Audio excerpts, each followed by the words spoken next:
Shri Binu Mohan telephone line ചേരുകയാണ്. അമ്മയുടെ ഭാരവാഹിയാണ് അദ്ദേഹം. ശ്രീ ബിനു മോഹൻ നടൻ ടെലിഫോൺ ലൈൻ ചേരുകയാണ്.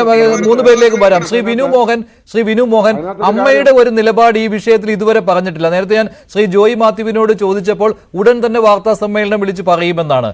എന്ന് പതിവ് സംഭവങ്ങൾ പോലെ തന്നെ ഇവിടെയും ഒരു കാലതാമസം അമ്മയിൽ നിന്ന് വരികയാണല്ലോ. അല്ല, അമ്മയുടെ സംഘടനയിൽ പോലും ഉണ്ടല്ലോ. ഒരു സെക്കൻഡ് വിനു പറയട്ടെ. ജെയിൻ ചേർത്തല പറഞ്ഞു കേട്ടില്ലായിരുന്നോ? അതായത് പ്രൊഡ്യൂസർ അസോസിയേഷനിലേക്ക് വേണ്ടി അവര് കഴിഞ്ഞ അങ്കമാലിയിൽ വെച്ച് മനോരമയും കൂടെ ഒരു പരിപാടി നടത്തിയിട്ട് ആ പൈസ കൊടുത്തത് ശരിക്കും പറഞ്ഞാൽ അതൊക്കെ വളരെ മോശമല്ലേ? വിനു താങ്കളുടെ മറുപടിയാണ് ചോദിച്ചത്. എന്തുകൊണ്ട് അമ്മയ്ക്ക് ഒരു നിലപാടില്ല? ചേട്ടാ നമസ്കാരം. അല്ല, ഞാൻ അമ്മയ്ക്ക് നിലപാടില്ല എന്നല്ല. ഇപ്പം നമ്മളിപ്പം പ്രൊഡ്യൂസർ അസോസിയേഷനെ സംബന്ധിച്ച് അതിനകത്തുണ്ടായിട്ടുള്ള ഒരു തർക്കവും നമുക്ക് കഴിഞ്ഞ വർഷം ഡിസംബറിലാണെന്ന് തോന്നുന്നു, ഈ എക്സാക്ട് ഡേറ്റ് ഓർമ്മയില്ല. ഡിസംബറിൽ നമുക്ക് ഈ തരത്തിലൊരു വേതനത്തെ സംബന്ധിച്ചുള്ള ഒരു കത്ത് നമുക്ക് പ്രൊഡ്യൂസർ അസോസിയേഷന് വന്നിരുന്നു. നവംബറിലാണ് ഏട്ടാ, എനിക്ക് മാസം ഏതാണെന്ന് ഓർമ്മയില്ല. കാരണം ആ ഒരു കഴിഞ്ഞ വർഷമാണ്, 2024 ഡേറ്റിലാണ് വന്നത്.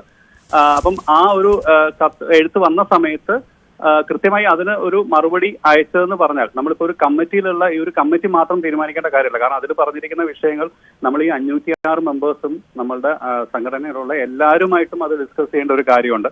അതിനൊരു കുറച്ച് സമയമെടുക്കും. അത് മിക്കവാറും അടുത്ത ഒരു ജനറൽ ബോഡി, ഇമ്മീഡിയറ്റ് ഒരു ജനറൽ ബോഡിയിലേക്ക് നമ്മൾ പോകുന്നുണ്ട്. അപ്പോൾ ആ ജനറൽ ബോഡി സമയത്ത് അത് കൃത്യമായി ചർച്ച ചെയ്തിട്ട് അതിന് കൃത്യമായിട്ടുള്ള ഒരു മറുപടി സംഘടനയിൽ നിന്ന് പറയാൻ സാധിക്കും എന്നാണ് അന്ന് നമ്മളത് കത്തിൽ പറഞ്ഞത്. പിന്നെ ചേട്ടാ ലെറ്റർ ടൈപ്പ് ചെയ്തത്, എഴുതിയ ലെറ്റർ അയച്ചത് ഞാനാണ്. അതെ, അഡ്ഹോക് കമ്മിറ്റി എന്ന് പറഞ്ഞത്. അഡ്ഹോക് കമ്മിറ്റിയിലിരുന്ന് ആ ചർച്ച ചെയ്യാൻ കമ്മിറ്റിയിലുള്ള ആൾക്കാർ തമ്മിൽ നമ്മൾ മാത്രം ചർച്ച ചെയ്താൽ പോരാ. കാരണം ഇത് എല്ലാ വിഭാഗത്തിലുള്ള ആർട്ടിസ്റ്റ്, ഇവൻ സപ്പോർട്ടിംഗ് ക്യാരക്ടർ ചെയ്യുന്ന മുതൽ നമ്മുടെ സംഘടനയിലുള്ള എല്ലാവരെയും ബാധിക്കുന്ന വിഷയവുമാണ്. അത് കൃത്യമായി എല്ലാവരുടെയും അഭിപ്രായം കൃത്യമായിട്ട് അറിഞ്ഞിട്ടാണ് നമുക്ക് സംഘടനാപരമായിട്ടുള്ള ഒരു കൃത്യമായ തീരുമാനത്തിലേക്ക് നമുക്ക് പറയാൻ പറ്റുകയുള്ളൂ എന്ന് കൃത്യമായി തന്നെയാണ് നമ്മൾ ആ ലെറ്റർ പ്രൊഡ്യൂസർ അസോസിയേഷന് കൊടുത്തത്. അതേപോലെ തന്നെ ഇപ്പം നേരത്തെ പറഞ്ഞ പോലെ ഇപ്പം നമ്മൾ ഈ പ്രാവശ്യത്തെ ഒരു പ്രസ് മീറ്റുമായി ബന്ധപ്പെട്ട് സുരേഷങ്ങളോടൊക്കെ നമ്മൾ അന്നൊരു ഒഫീഷ്യലി സംഘടനാപരമായിട്ട് ലെറ്റർ അയച്ചത് ഈ നാഥനില്ലാ കളരി എന്ന് പറയുന്ന ഒരു വാക്കാണ്. കാരണം ഒരു സംഘടന നാഥനില്ലാ കളരി എന്ന് നമുക്ക് ഒരിക്കലും അമ്മ അസോസിയേഷനിൽ ഇപ്പൊ പറയാൻ പറ്റില്ല. കാരണം കൃത്യമായിട്ടുള്ള പ്രോഗ്രാംസ്, അത് എല്ലാവർക്കും അറിയാവുന്ന കാര്യമാണ്.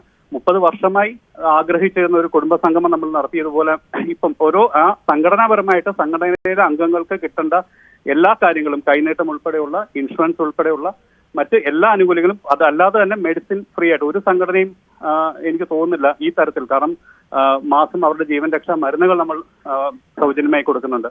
ഈ തരത്തിലുള്ള എല്ലാ പ്രവർത്തനങ്ങളും ഞാൻ പറഞ്ഞോട്ടെ, സംഘടനാപരമായിട്ടുള്ള എല്ലാ പ്രവർത്തനങ്ങളും കൃത്യമായി നടക്കുകയും ഈ പറയുന്ന ഏതൊരു അമ്മയിലേക്ക് ചോദിക്കുന്ന ഏതൊരു കാര്യത്തിനും കൃത്യമായി തന്നെ ഒരു 2, 3, 4 ദിവസത്തിനകത്ത് കൃത്യമായി മറുപടി കൊടുക്കുകയും ചെയ്യുന്നുണ്ട് സംഘടന. അപ്പം സംഘടനയിൽ അത് കൃത്യമായി തന്നെ എല്ലാവരും സംസാരിക്കുകയും ആ രീതിയിൽ തന്നെയാണ് പോകുന്നത്. പിന്നെ ഇത് ഒരു പ്രൊഡ്യൂസർ അസോസിയേഷനകത്ത് ഉണ്ടായ ഒരു കാര്യത്തെ സംബന്ധിച്ച് അവരുടെ ഇടയിൽ ഉണ്ടാകുന്ന ഒരിക്കലും ഞാൻ എപ്പോഴും ആഗ്രഹിക്കുന്ന, ഇപ്പം ഞാൻ എല്ലാവരോടും പറഞ്ഞിട്ടുള്ളൂ, എന്നോട് രാവിലെയും ഞാൻ സംസാരിച്ചൊരു കാര്യം ഇതാണ്. ഇപ്പം നമ്മൾ ഈ സംഘടനകളെല്ലാം എന്തിനാണ്? സംഘടനകളെല്ലാം സിനിമ എന്ന് പറയുന്ന ഒരു പ്രസ്ഥാനത്തിന്റെ, കാരണം ഇതൊരു ഫെർട്ടേണിറ്റിയാണ്. ഇപ്പം ബൈജോറിനുണ്ട്, ഇപ്പം എനിക്ക് തോന്നുന്നു ബൈജോറിനൊക്കെ ഇതിൽ ഇരിപ്പുണ്ടെന്ന് തോന്നുന്നു. ഞാൻ കാണുന്നില്ല, പ്രോഗ്രാം കണ്ടില്ല. എല്ലാവരും സിനിമ എന്ന് പറയുന്ന സിനിമയെ സ്നേഹിച്ചു വരുന്നവരാണ്. ഇപ്പൊ ഞാനും എന്റെ കുട്ടിക്കാലം മുതൽ സിനിമയെ കാണുന്ന ഒരാളാണ്. അപ്പൊ സിനിമയുടെ ഒരു ഉയർച്ചയ്ക്കും അല്ലെങ്കിൽ അതിന്റെ ഒരു ശക്തമായി നിലനിൽക്കാനാണ് നമ്മളുടെ ഈ സംഘടനകളെല്ലാം. അപ്പൊ ഈ സംഘടനകളെല്ലാം തമ്മിൽ ഒരു സൗഹാർദ്ദപരമായ ഒരു ഐക്യം വേണം. അത് കൃത്യമായി തന്നെ സംസാരിക്കുകയും വേണം. ഈ പറയുന്ന ഒരു വെറുതെ കുറെ തർക്കങ്ങൾ വരിക എന്നുള്ളതല്ലാതെ നമ്മൾ അതിൽ കൃത്യമായ നിലപാടുകൾ, എത്ര നമ്മൾ സംസാരിക്കാം, തർക്കിക്കാം എല്ലാം ഉണ്ടെങ്കിലും അതിന് കൃത്യമായിട്ടുള്ള ഒരു റിസൾട്ട് നമുക്ക് ഉണ്ടാവുകയും വേണം. അതായത് ഈ പ്രതിഫലം കുറയ്ക്കണം എന്നുള്ള കാര്യം പ്രൊഡ്യൂസേഴ്സ് അസോസിയേഷൻ ഉന്നയിച്ചത് അത് അമ്മയോട് ആലോചിക്കാതെയാണ്. അതല്ലേ ഇപ്പോഴുള്ള ഒരു പരാതിയായിട്ടുള്ളത് ശ്രീ വിനു മോഹൻ? അല്ല, അമ്മയുടെ ഈ ഒരു കാര്യം അന്ന് ആ ലെറ്റർ വന്നു, അതിനൊരു മറുപടി നമ്മൾ അയച്ചു. അതിനുശേഷം ഒരു തരത്തിലുള്ള ഒരു കാര്യങ്ങളും നമ്മളോട് സംസാരിച്ചിട്ടില്ല. പിന്നെ കാണുന്നത് ഈ ഒരു പ്രസ് മീറ്റ് ആണ്. അതും ഞാൻ ആ പ്രസ് മീറ്റ് ആ സമയത്ത് കണ്ടിട്ടില്ല, പിന്നെയാണ് ഞാനത് കണ്ടിട്ടുള്ളതും. അപ്പൊ ആ തരത്തിലൊരു പരാമർശം വന്നത് അത് തീർച്ചയായിട്ടും സംഘടന. ഒരു കാര്യം കൂടിയുണ്ട്, ഇപ്പോൾ ഇന്ന് ലിസ്റ്റിൻ സ്റ്റീഫൻ പറയുന്നത് കേട്ടു, ഇതൊരു ഗഡുക്കളായിട്ട് 5 ലക്ഷത്തിൽ കൂടുതൽ പ്രതിഫലം കൈപ്പറ്റുന്നവർക്ക് ഒരു ഗഡുക്കളായിട്ട് തുക നൽകാമെന്ന്. അതായത് 30% തുടക്കത്തിൽ, പിന്നീട് 30% ഡബ്ബിങ്ങിന്റെ സമയത്ത്, പിന്നെ അവസാനം സിനിമ റിലീസായതിനു ശേഷം 40%. അങ്ങനെയുള്ള അങ്ങനെയുള്ള നിർദ്ദേശങ്ങളൊക്കെ മുന്നോട്ട് വെക്കുമ്പോൾ അത് സ്വീകരിക്കുവാൻ അമ്മയ്ക്ക് കഴിയുമോ? ഞാൻ അതാണ് പറഞ്ഞേട്ടാ, അത് ഒരാൾ ഇപ്പം എന്റെ ഇൻഡിവിജ്വൽ അഭിപ്രായമോ അല്ലെങ്കിൽ അല്ല, ഈ സംഘടനയുള്ള എല്ലാവരുടെയും കൃത്യമായ അഭിപ്രായവും അതിലൊരു ഭൂരിപക്ഷ അഭിപ്രായത്തോടെ സംഘടനാപരമായിട്ട് നമുക്ക് നിൽക്കാൻ സാധിക്കുള്ളൂ.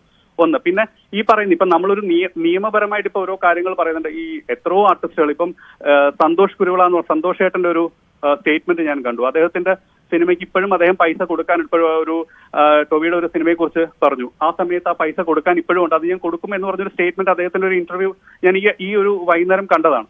അപ്പം ആ തരത്തിൽ ഒരു സൗഹാർദ്ദപരമായിട്ടാണ് എല്ലാവരും പോകുന്നത്. ഇതിലൊരിക്കലും ഇപ്പം ഞാനൊരു കാര്യം പറയാം, നമ്മളിപ്പോ ഒരു ശില്പം ഉണ്ടാക്കണമെങ്കിൽ അത് ഉണ്ടാക്കുന്ന ഒരു ശില്പിയെ നമ്മൾ സമീപിക്കുമ്പോൾ ആ ശില്പം എനിക്ക് വേണമെങ്കിൽ അതിനുവേണ്ടി ഞാൻ കാശ് മുടക്കുമ്പോൾ എനിക്ക് അഫോർഡബിൾ ആണ് എന്ന് തോന്നുന്നിടത്ത് ഞാൻ കാശ് മുടക്കിയാൽ മതിയല്ലോ.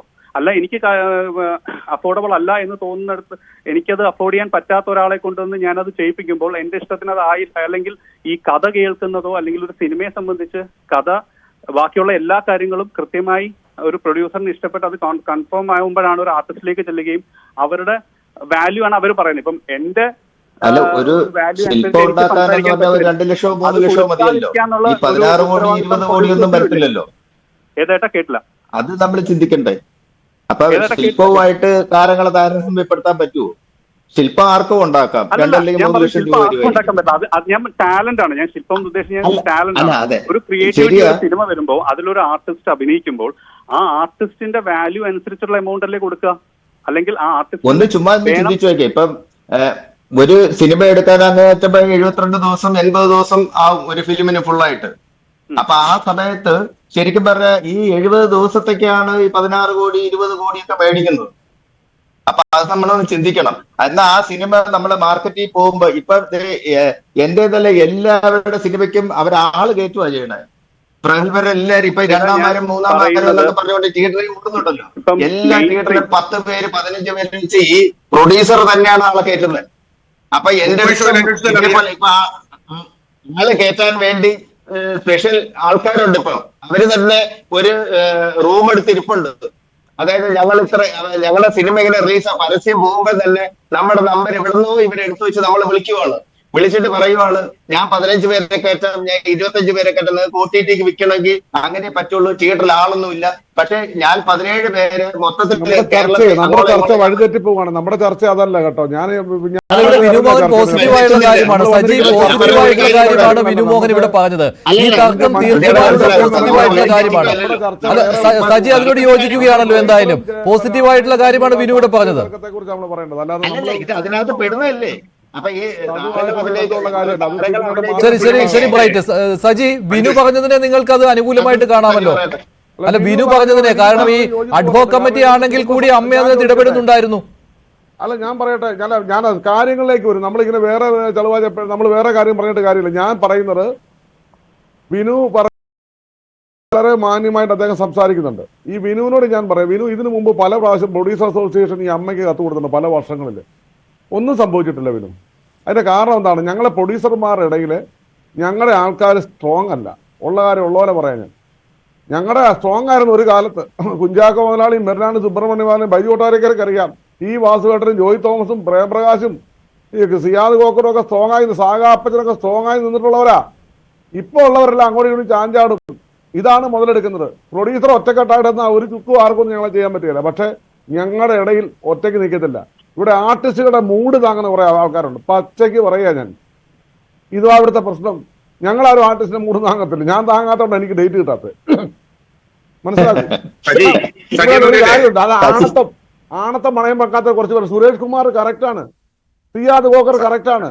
ഇങ്ങനെ കുറച്ച് ആൾക്കാരുണ്ട്. ബാക്കിയുള്ളവർക്കെല്ലാം ആർട്ടിസ്റ്റുകളെ സുഖിപ്പിച്ചിട്ട് ഡേറ്റ് വാങ്ങി അവർക്ക് ഇപ്പൊ പറഞ്ഞല്ലോ സന്തോഷ് ടിക്കറിലേക്ക് വിനു ശരിയാ, സന്തോഷ് ടിക്കറിലേക്ക് ഫ്രണ്ട്ഷിപ്പ് വെച്ച് പൈസ കുറച്ച് കൊടുക്കും. അല്ല പിന്നെ തന്നാൽ മതി. ലെസിൽ ഷിപ്പിന് കടം കൊടുക്കും. സജി നന്ദിയാട് കടം തരുമോ? കാരണം സജി നന്ദിയാട് ഇവരുമായിട്ട് ലോക്യത്തിൽ പോകുന്ന ആളല്ല. അപ്പം ഒത്തിരി പേർക്ക് അങ്ങനെ സഹായിക്കുന്നവരാണ് ആർട്ടിസ്റ്റുകൾക്ക് വേണ്ടി അത്യാവശ്യം നിൽക്കുന്നേ. ഞങ്ങൾക്കറിയാം. ഞങ്ങൾ അവരെ എന്താണ് ബൈജു അവസാനിപ്പിക്കാറിയാം. അതുകൊണ്ടാണ് ബൈജു എന്താണ്